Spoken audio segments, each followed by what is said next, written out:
Bienvenido a este segundo episodio de la serie con el padre José Joaquín y Eduardo Franco.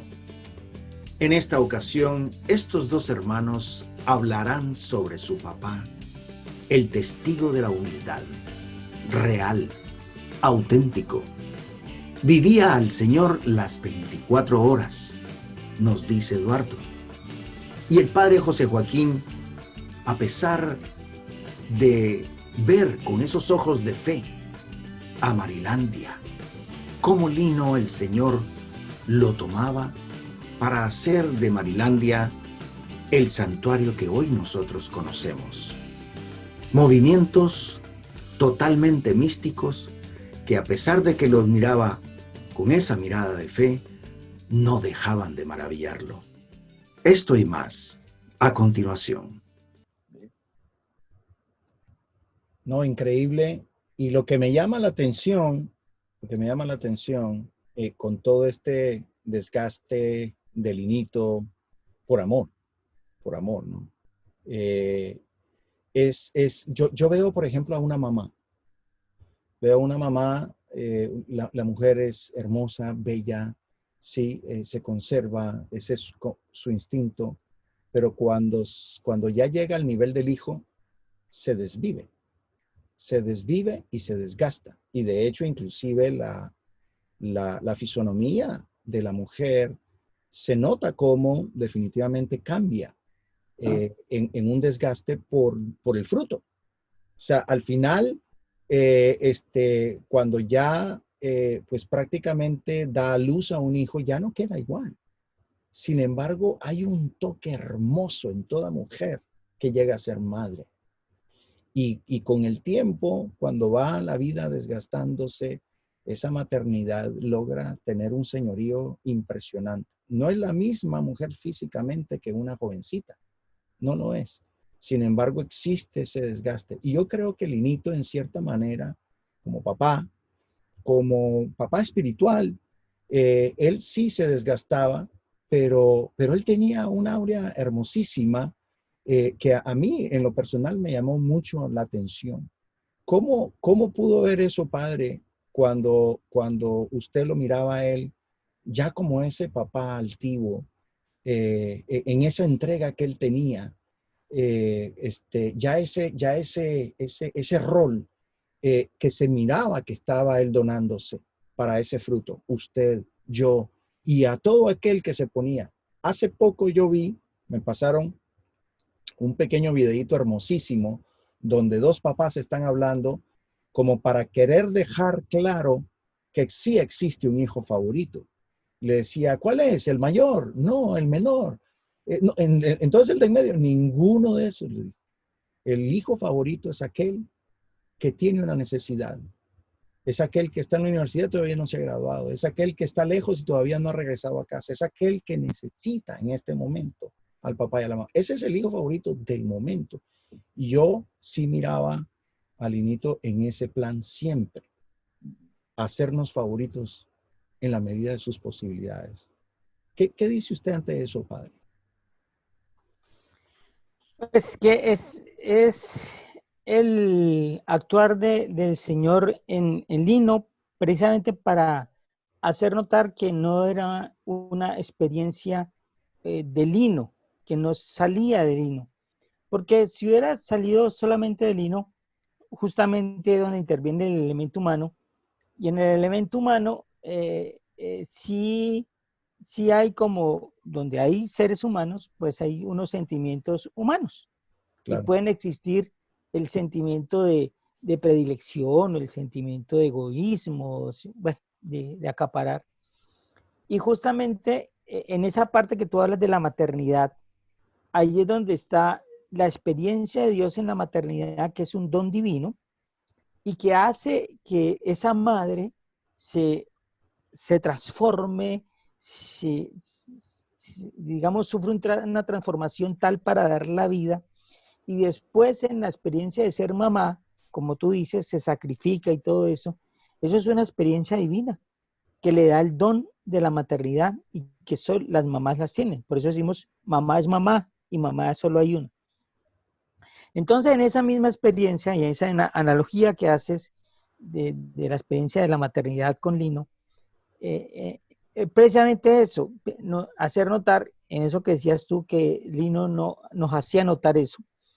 Él no, él, claro, él lógicamente, a pesar de que nos quisiera, digamos, a Eduardo o a mí, no hacía prevalecer frente a las demás personas ese sentimiento hacia nosotros, porque justamente eso lo conocemos los dos, pero, pero mucha gente en la espiritualidad o incluso que caminó con nosotros o camina con nosotros en la comunidad, no lo sabía, o incluso en la parte misma de mi comunidad, que estoy cercano a mis hermanos de comunidad, tampoco lo sabía. Entonces, es precisamente eso, saber que es la intervención de Dios ahí a través del Lino, para expresar que en la espiritualidad, digamos lo que era un testimonio personal de Dios en Lino, para notar que el camino de la espiritualidad es un camino de sentir al Espíritu Santo, de dejarse guiar para no equivocarse, para no excederse. Lino no se excedía nunca en una palabra, no decía una palabra ociosa, no decía algo extra, sino que él decía lo que tenía que decir y contestaba lo que tenía que contestar. Muchas veces hablaba hasta 2 horas, porque así lo ponía el Señor, y muchas veces no contestaba, muchas veces no hablaba, o hablaba una palabra, y si uno le preguntaba algo y esperaba que le contestara algo muy largo, él solamente le contestaba una palabra o 2 y ya.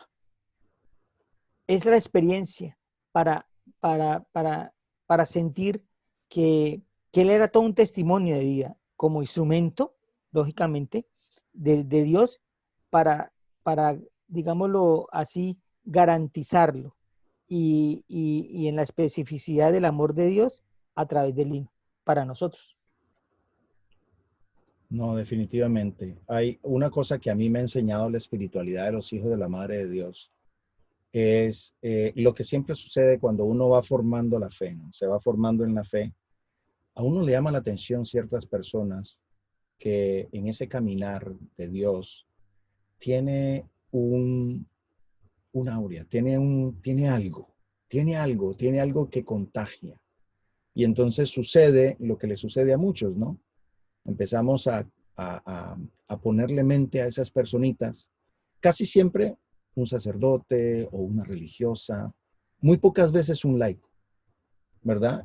A menos de que uno termine conociendo más de cerca, ¿sí? Pero por lo general, pues el sacerdote o la religiosa, pues están más en expuestos a esa vida eclesial y cercano pues a la fe católica, ¿no? Entonces, en los ámbitos, ¿no?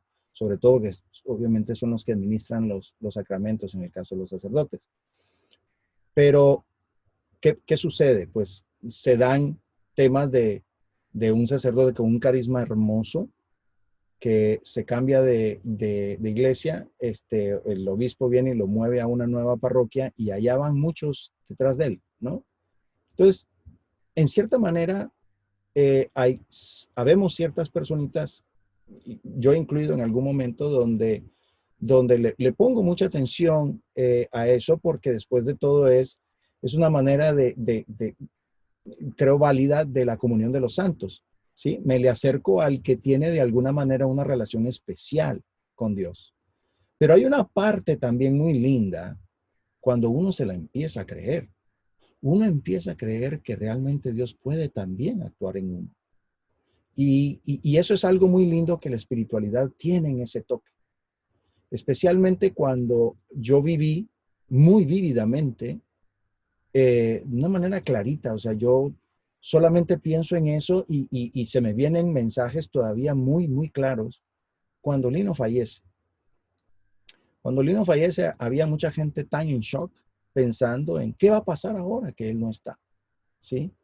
Y ya estamos viviendo, prácticamente nos estamos acercando al 10º aniversario, ¿sí? De la partida de Linito. Y la espiritualidad aquí está, y no solo está, sino que también ha tomado nuevos bríos, ha tomado nuevos enfoques, se ha venido extendiendo, ya no es la raíz únicamente, ya no es el tronco, también hay ramas, es decir, hay una experiencia que también estamos viviendo, el antes y el después. ¿Qué opinión te merece, Eduardo, en estos años en donde Lino nos deja, pero su legado queda? Nosotros todavía estamos acá, y si estamos acá no estamos robando oxígeno, sencillamente hay un plan también para nosotros. Y en definitiva va en función de eso, de creérnoslas, de que el Señor también actúa en nosotros, de que también hay un espíritu y que hay una corresponsabilidad con respecto a esta obra, en donde no es únicamente nada más de beber de la fuente, sino que también hay un espíritu, es el tiempo. ¿Qué opinión te merece estos tiempos después del himno? Bueno, mira, yo me encontré con el obispo, el que era obispo de aquí Dorada Guaduas, un señor Salazar.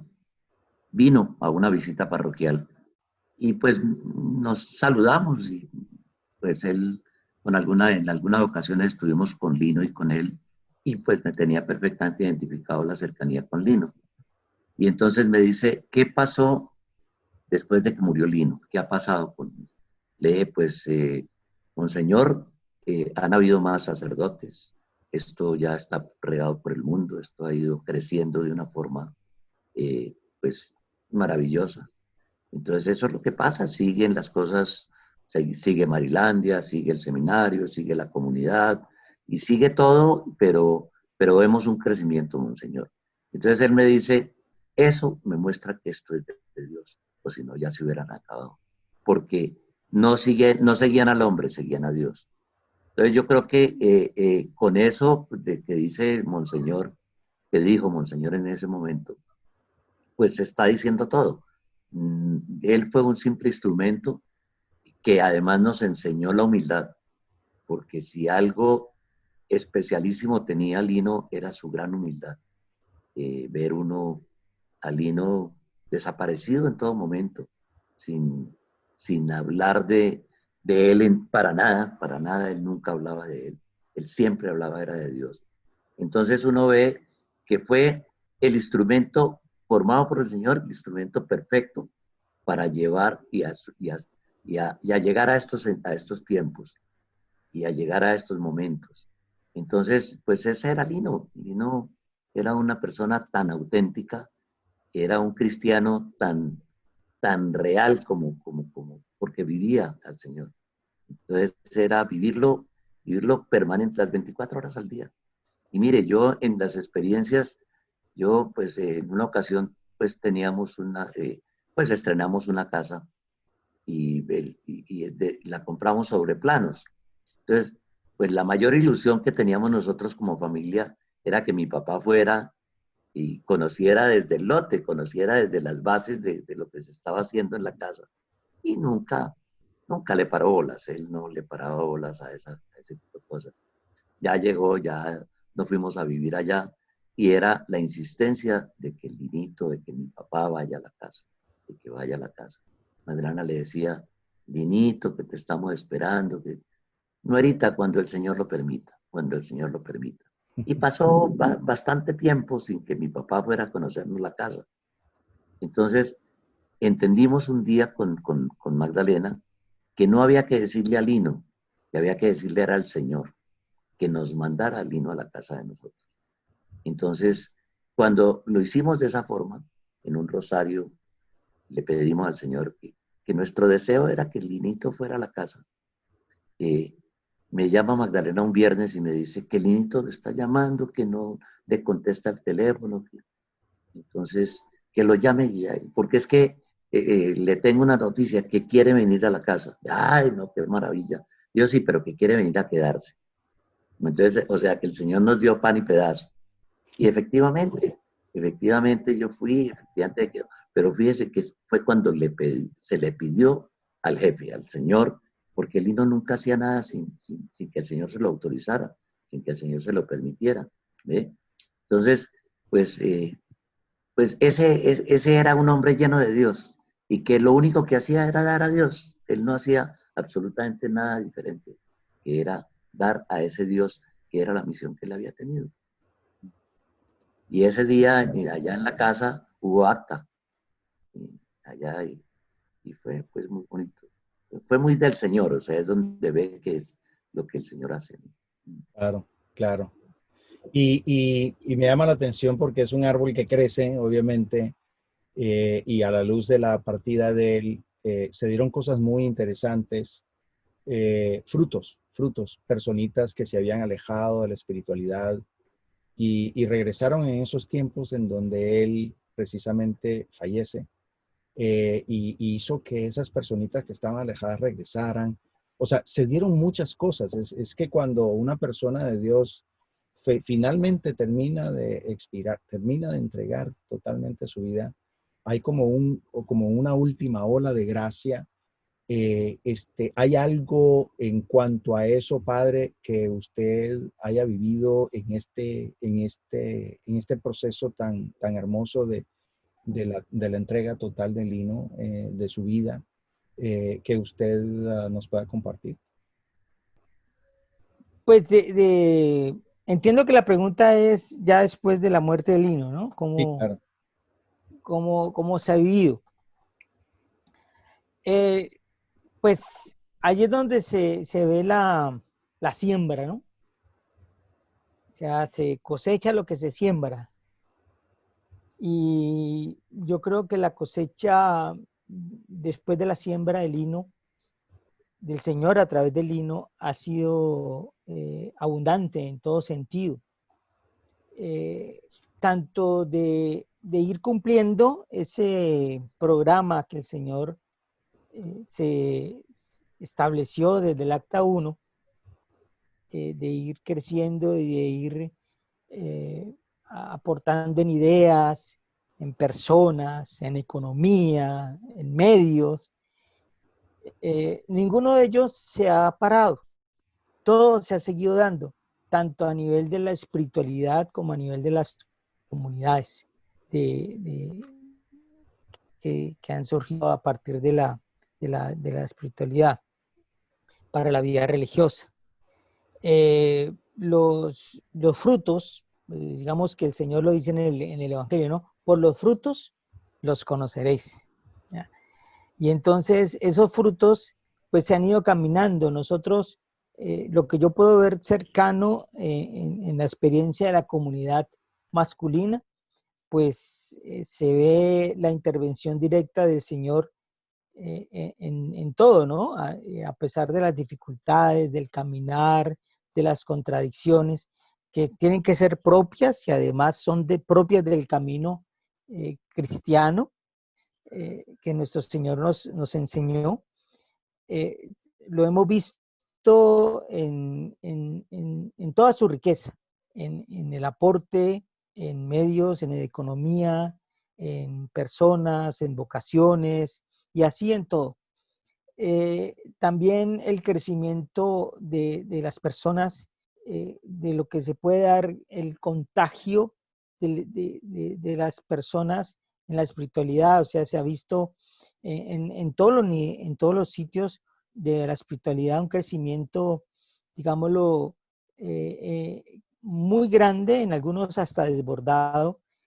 Yo les cuento, digamos, la experiencia muy cercana que lo tuve el año pasado en Chicago, sobre ese brote de la espiritualidad en personas sencillas, cómo lo acogen y cómo acogen esa pureza de la espiritualidad, esa simpleza de la espiritualidad, las fuentes de la espiritualidad allí, y la entienden de una manera en que el Espíritu Santo les hace brotar ese entendimiento y les transforma sus vidas.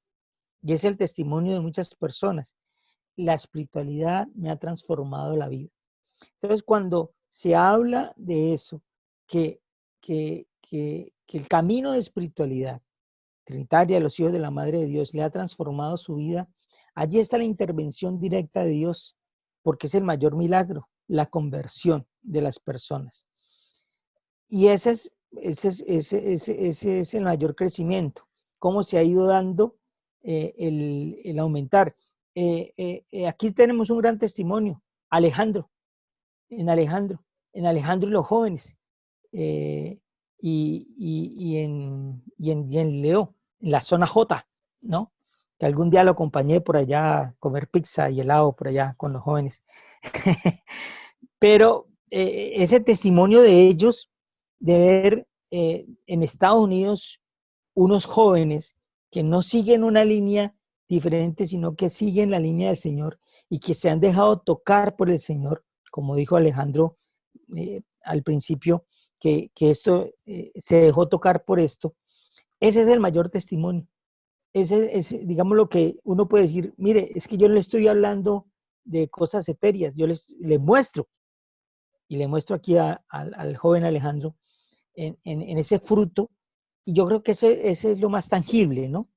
Lo que, como dice la carta de San Juan, lo que hemos visto, lo que hemos palpado, nosotros lo hemos palpado y lo hemos sentido, y se pueden palpar los frutos de esta manera, como lo que se sembró se sigue cosechando, y a nosotros nos corresponde también ser sembradores. Por eso nos dice el Señor, adelante y arriba, mi pequeña y gloriosa caravana de peregrinos, sembradores de amor. Y nosotros tenemos que ser sembradores para que otros vengan, así como Lino sembró y nosotros llegamos. Tremendo. Hay un tema que me llama la atención, y es que nosotros creemos que el Señor nos está pues poniendo en el corazón, y por eso estamos en esta ocasión degustando un buen café, un buen cafecito,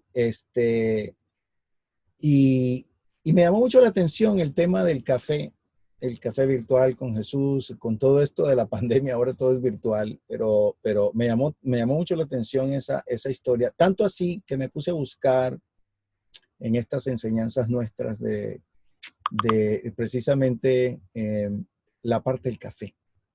Y me encontré aquí una hermosísima, hermosísima, que dice,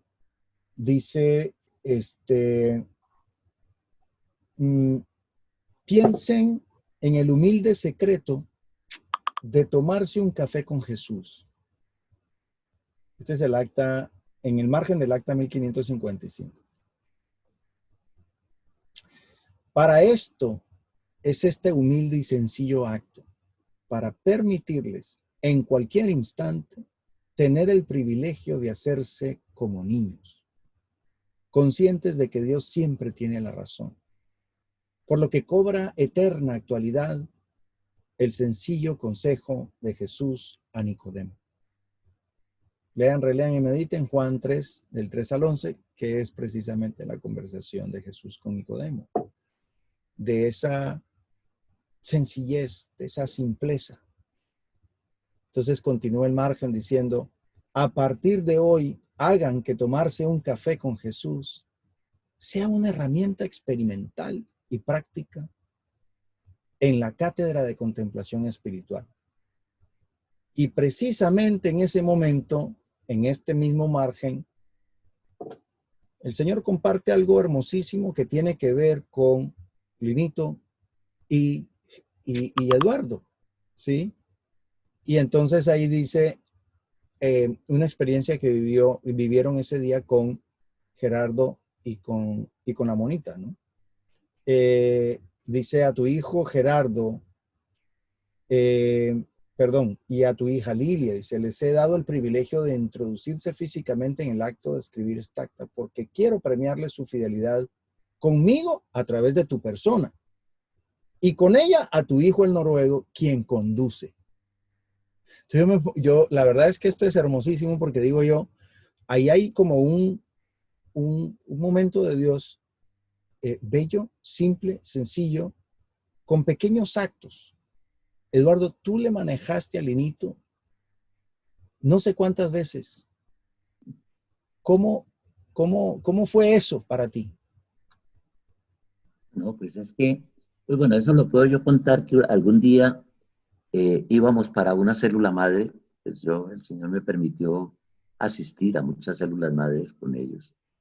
Íbamos, y el Lino estaba muy preocupado por algún tema, y me dijo, hijo, es que pues estoy pensando en que te voy a nombrar secretario de, te voy a nombrar secretario, voy a cambiar pues la secretaria, por una razón, pues, nunca supe la razón y me interesaba, pero, pero entonces he estado pensando que tú debes de ser el secretario.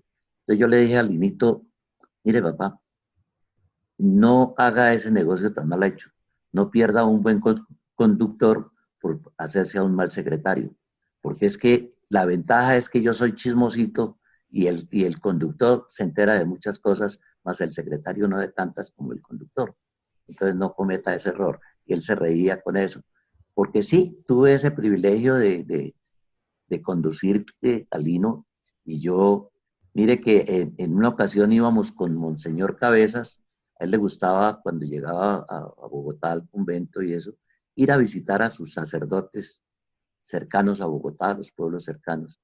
Y entonces algo me dijo Monseñor y le dije, no, Monseñor, es que mi especialidad es manejarle a los santos, porque esa fue la especialidad que el Señor me dio, ser el conductor del Linito. Y, y es curioso, porque era un carrito, pues ya, pues yo tuve una crisis económica y terminé con un carrito viejo, un carrito modelo 86, un Chevrolet, y Lino llegaba la gente en los carros más finos, en el BM, en algunas ocasiones llegaba el mismo Manuel a Marilandia con su carro muy moderno, y, y él decía, no, yo tengo mi carro, ese es mi carro, y él siempre hablaba de que su carro, y él hasta nombre le puso a su carro, porque él lo llamaba el poderoso. Entonces, sí, para mí fue un gran privilegio, y fíjese que mi primera experiencia espiritual que yo viví con Linito fue a través de manejarle hacia Villavicencio.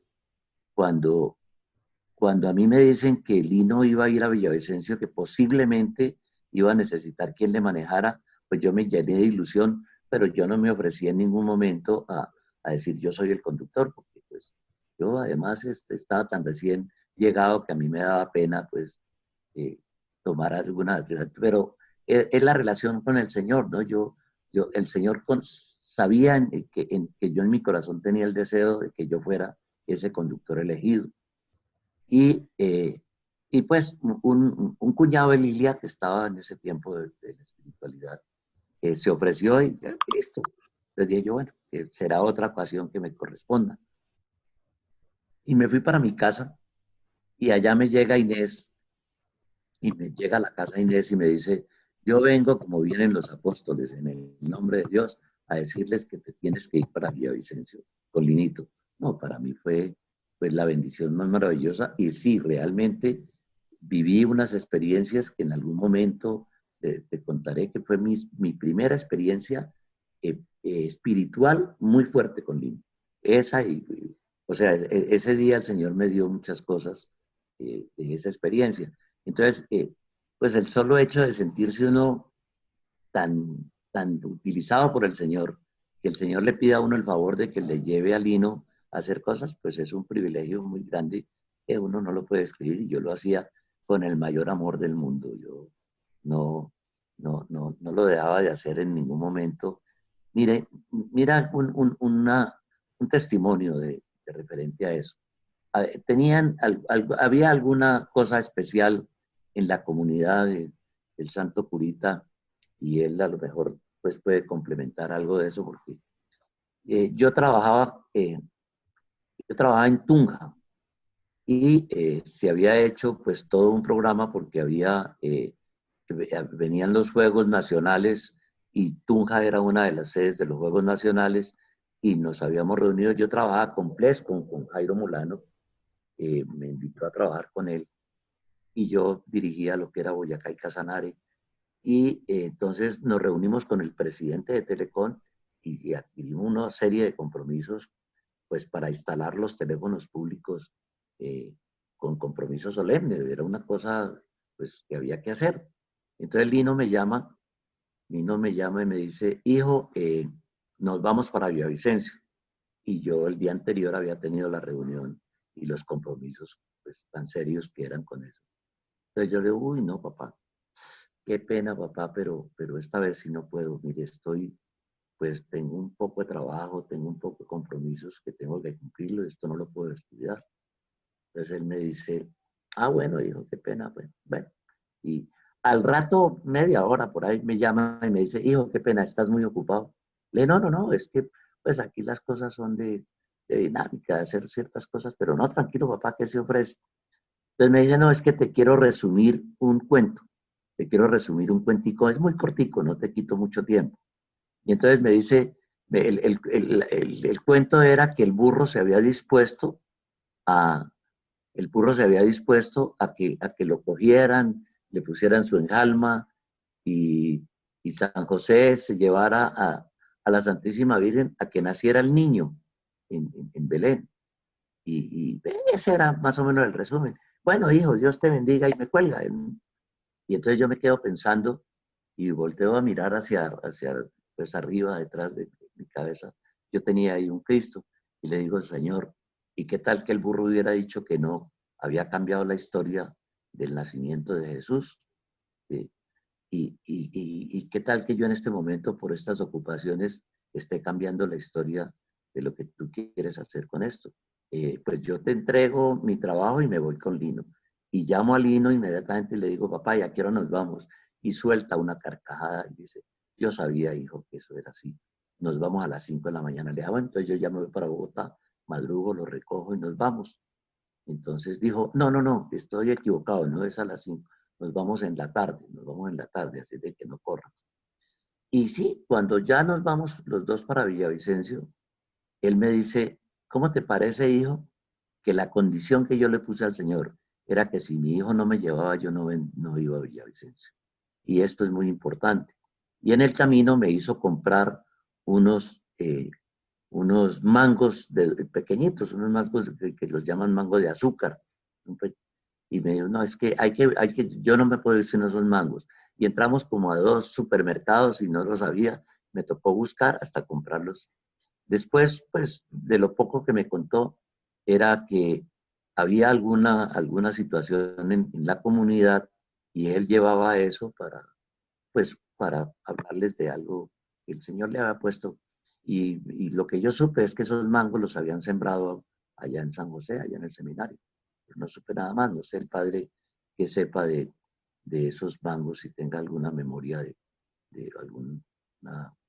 algo que contarnos, algo que agregarle al cuento. Entonces sí, uno era el conductor, porque el Señor me empleó para ser conductor y y me especialicé en eso. Así es de que cuando vengan, estoy dispuesto a seguirle manejando a los santos. Eh, y es un ejercicio que me ha hecho de llevar mucha gente a Marilandia, de llevar por primera vez muchísima gente que hoy está pues creciendo en esta espiritualidad. Pues me siento como un especialista, un graduado en manejarle a los santos. Así es de que estoy a las órdenes de ustedes. Cuando vengan estoy dispuesto. Gracias, Eduardo. No, y hablando del café, imagínate, o sea, esa manejadita para allá y luego llegar a Marilandia y recibir un cafecito de la monita que, Dios mío, sabe a cielo ese café en Marilandia, pero bueno, para no desviarnos del punto de los mangos. Padre, ¿usted se recuerda algo de eso? ¿Cómo era ese tipo de visitas de parte de Linito ahí a la comunidad? Pues ese episodio de esos mangos, yo me acuerdo de la ida de Lino con los mangos. No me acuerdo dónde están sembrados, si quedaron sembrados en el santuario o quedaron sembrados en el lote arriba en San José. No me acuerdo, pero sí me acuerdo pues de la visita y de la situación de los mangos, que es una pedagogía del Señor. Así como Él nos hablaba en el Evangelio en parábolas, así lo utilizaba Lino. Y él utilizaba todos esos instrumentos, ¿no?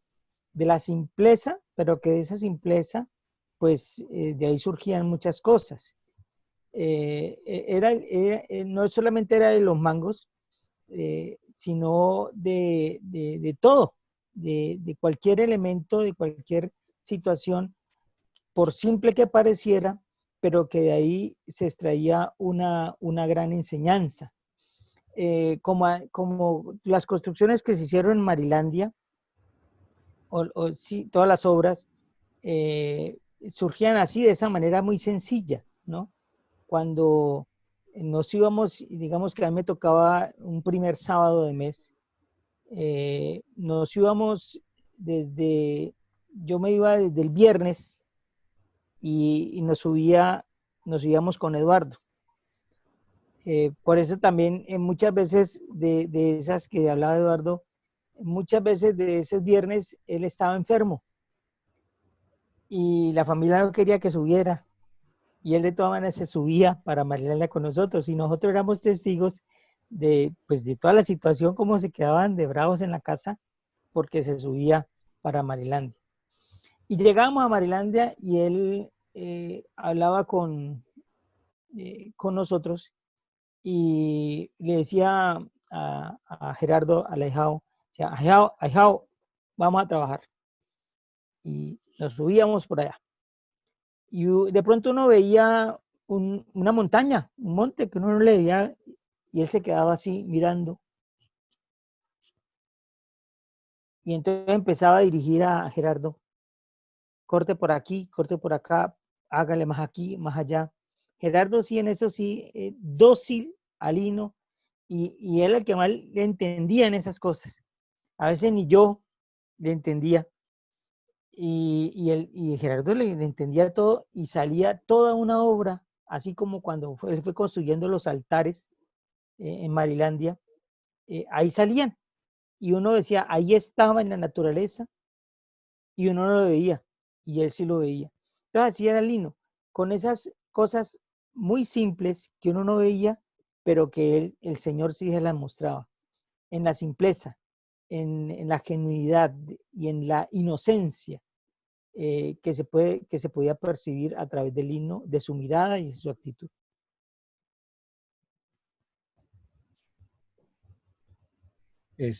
Sí, yo estaba pensando el otro día, también se habló mucho de eso, inclusive hasta se dijo del Evangelio del Mango, como la gran, el enfoque didáctico, ¿no? De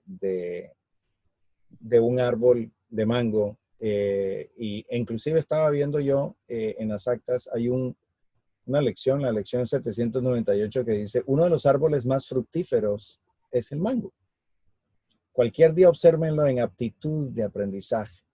Si lo hacen así, verán de qué es capaz la semilla humilde que se da, y hagan ustedes otro tanto. Si quieren ser el siervo fiel del Evangelio, que hace que sus talentos den frutos abundantes. Entonces, y luego el mango, pues es una fruta tropical de nuestros países latinoamericanos, entonces, claro, hace mucho sentido. Y es cierto, o sea, en mi pueblo natal, ver árboles de mango cuando era la temporada, era increíble la cantidad de frutos. O sea, creo que de todos los árboles frutales era uno de los que más impresionaba por su colorido, por la cantidad de frutos que daba. Entonces me llama mucho la atención esa anécdota del mango. Pero bueno, padre, usted habla de Marilandia. Marilandia es un lugar muy especial al cual Lino le dedicó una muy buena parte de su vida en cuanto al lugar se refiere. ¿Sí? ¿Cuál fue ese significado desde su punto de vista como un testigo ocular, padre? ¿Cuál fue su conclusión con respecto a Marilandia? ¿Por qué Lino era tan enfocado con Marilandia? Yo sé que hay toda una historia de cómo Marilandia llegó a ser Marilandia. ¿Qué nos puede contar sobre eso? Yo creo que ahí solo esto es un episodio enorme, pero lo primero que se le venga, ¿no? En cuanto a Lino en relación con Marilandia, cómo fue creciendo, cómo fue siendo esa presencia de María, y por lo cual terminó llamándose Marilandia, ¿no? ¿Cuál fue su experiencia con respecto a eso, padre? Bueno, yo lo veo como esa oración que el Señor nos dio. Señor, yo no sé para dónde voy, pero tú sí sabes para dónde me llevas. Y, y es justamente el saber que, que Marilandia es esa proyección que el Señor quiso dar para su obra y, y, lo, y, lo, y lo fue ejecutando de esa manera de menos a más, ¿no? Como el evangelio de la semilla de mostaza, ¿no? Que crece y después es el árbol que más frutos da. El hecho de Marilandia para Lino se fue convirtiendo en, en, en, en, en la aplicación a la obediencia del Señor, pero también en la, digamos que en la ejemplificación de la simpleza, en el cual el Señor, a través de la espiritualidad, va logrando que a través de la humildad, de la entrega, de la obediencia y del creerle a Dios, va haciendo su obra.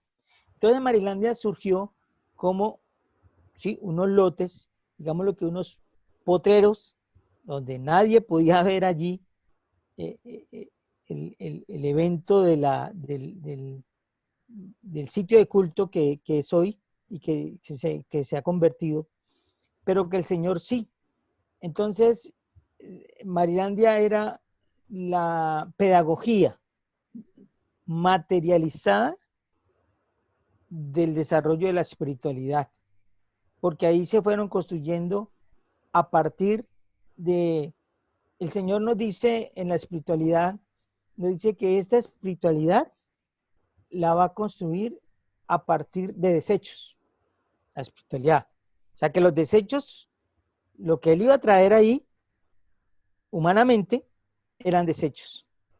Entonces, todos nosotros los que estamos en la espiritualidad, pues podemos levantar la mano. ¿Cuál es el desecho más grande?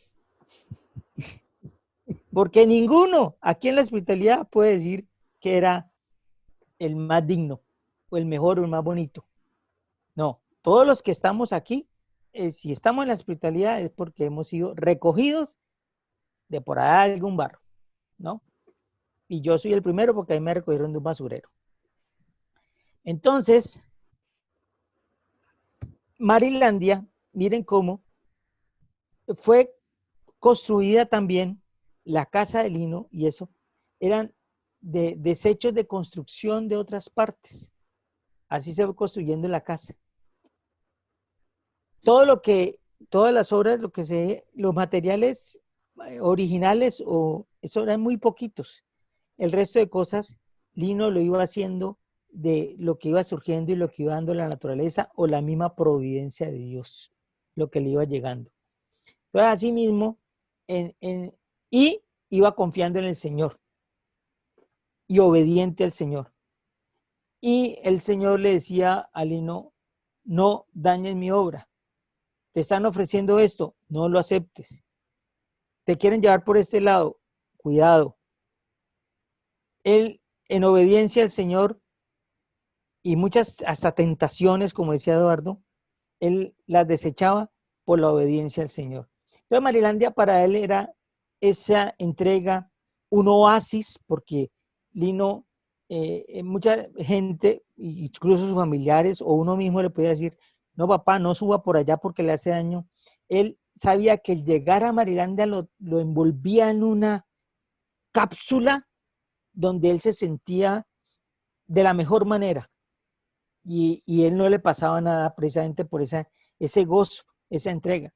Y él, como estuviera con su corazón, él caminaba, él hacía el rosario caminando, él subía, él bajaba, pero, y si había alguna necesidad, alguna persona de orar y se tenía que subir hasta la ermita de San José o al Sagrado Corazón, él se iba hasta allá a orar con las personas y por las personas, porque era su gozo, era el gozo de estar en Marilandia, y el gozo de sentir y experimentar al Señor y a la Santísima Virgen María en ese lugar.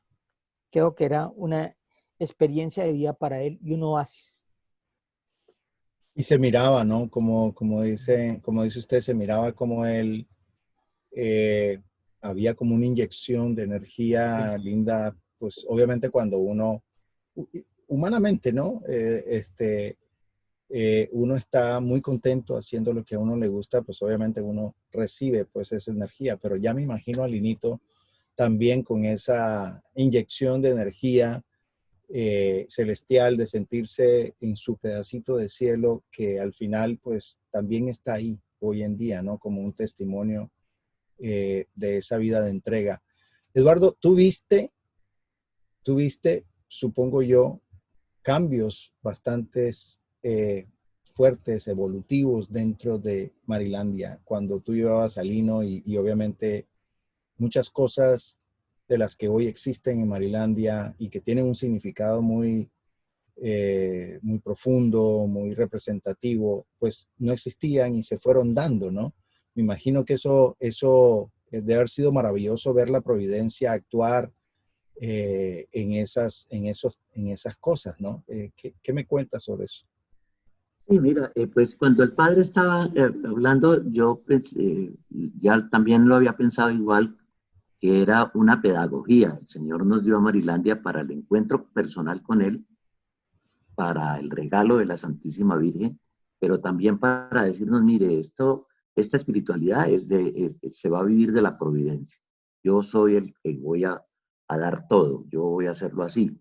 Entonces yo tengo muchas experiencias, o sea, si fuéramos a hablar de Marilandia, pues tenemos que dedicarle muchas horas, pero, pero yo vi construir muchas cosas, cómo las construía, pero tuve dos experiencias bastante fuertes. En una ocasión arriba, bueno, se me olvida en este momento el sitio, yendo para el Señor de la Acogida. Ahí está, no sé si el padre me recuerde cómo llama ese sitio donde está ahí. Bueno, Así que la Santísima Trinidad. exactamente, padre, gracias.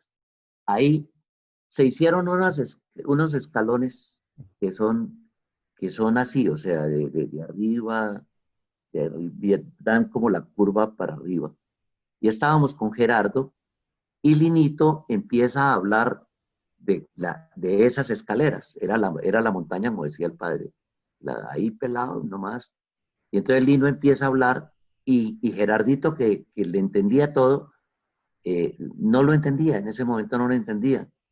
Y entonces Lino se queda mirándome y como que me dijo, usted sí lo entiende. O sea, no me lo dijo personalmente, sino con la mirada. Y yo físicamente vi las escaleras, las vi, tal cual. Y entonces yo me paro y como yo estaba viendo las escaleras, yo empiezo a mostrárselas como era. Mire, aquí empieza la escala, termina aquí, aquí viene la otra. Y fui haciendo y describiéndole las escaleras y Gerardo dijo, sí, don Eduardito, ahora sí lo tengo claro. Y fíjate que yo las vi enchapadas en piedra, o sea, en laja de piedra, una piedra amarilla, una piedra, tal así las. Pues resulta que a la semana siguiente vamos nosotros a Marilandia y ya están las escaleras hechas en tierra, ya, pero así tal como el Señor las había mostrado que eran. Y José Galat estuvo por allá en la calera y cuenta él que bajaba y vio un poco de lajas y de una vez hizo parar al conductor y compró un viaje, una volquetada de esas piedras y las mandó para allá.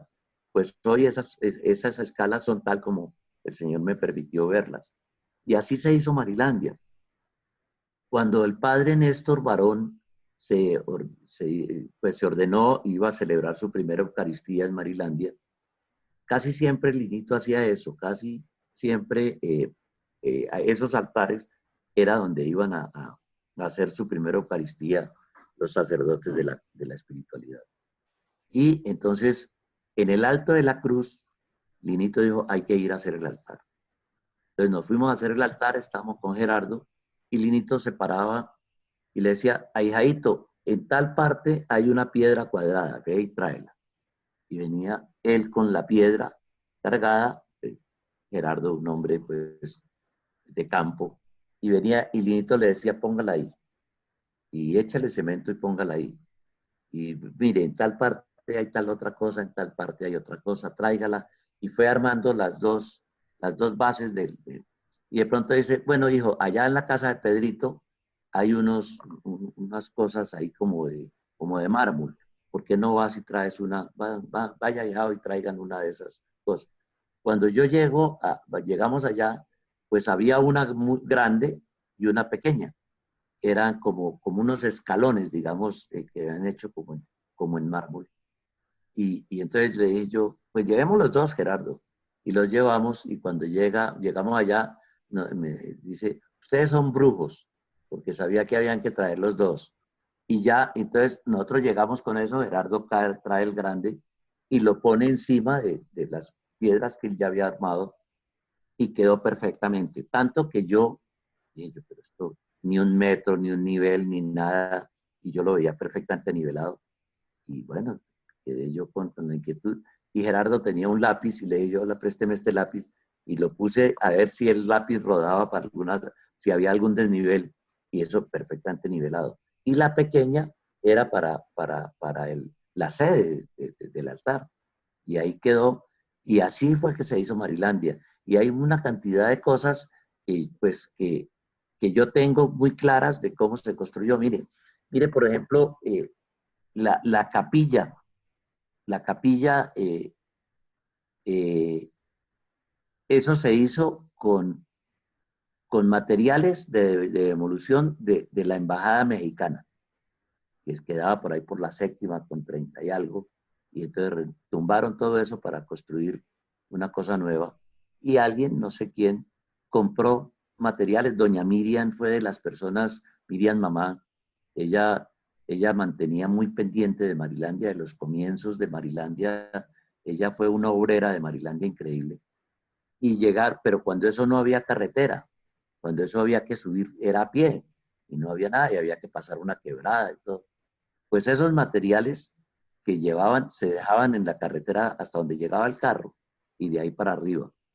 Y con Lino muchas veces quisimos reconstruir cómo llegaron los ventanales de la capilla, que son unos ventanales bastante grandes, unos ventanales muy grandes, y venían con vidrio y venían con, con las, con las rejas y todo, tal como están ahorita, puestas ahí, así venían esas ventanas.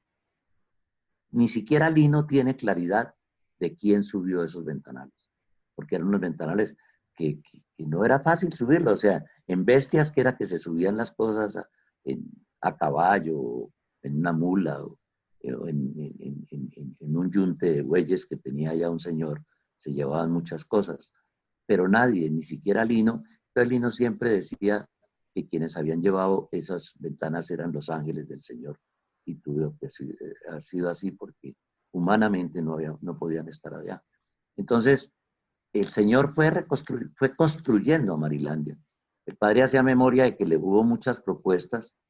Eh, José Galat, que era pues como rector de la universidad, y allá hay facultad de arquitectura, quiso y comprometió al decano para hacer un proyecto muy grande en Marilandia para un santuario, pues con unas construcciones, hicieron un avalúo del predio, estuvieron los muchachos estudiantes trabajando en Marilandia, hizo una presentación con todos los bombos pues habidos y por haber, de la maqueta, de todo el proyecto, que para hacerlo.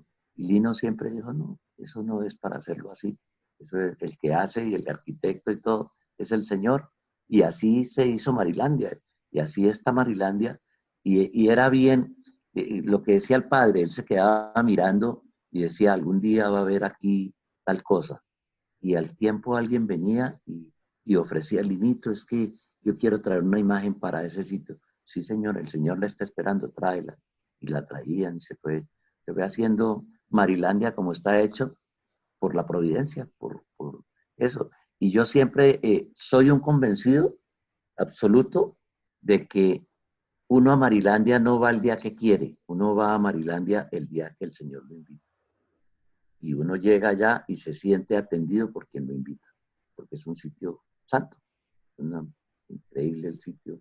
Entonces, pues, y cuando el Señor lo permita, hablaremos de muchas cosas de Marilandia, de muchos eventos de Marilandia pues que yo tuve el privilegio de ser el testigo de verlos, ¿no? De ver cómo se construyó. Bien, ha sido una verdadera bendición este testimonio de vida que Linito nos mostró por medio de estos dos testigos hijos de él, el padre José Joaquín y Eduardo Franco. Espero hayan disfrutado de este episodio tan bello. Y bueno, los espero el próximo domingo a esta misma hora en su programa, Un Café Virtual con Jesús. Dios los bendiga y hasta pronto.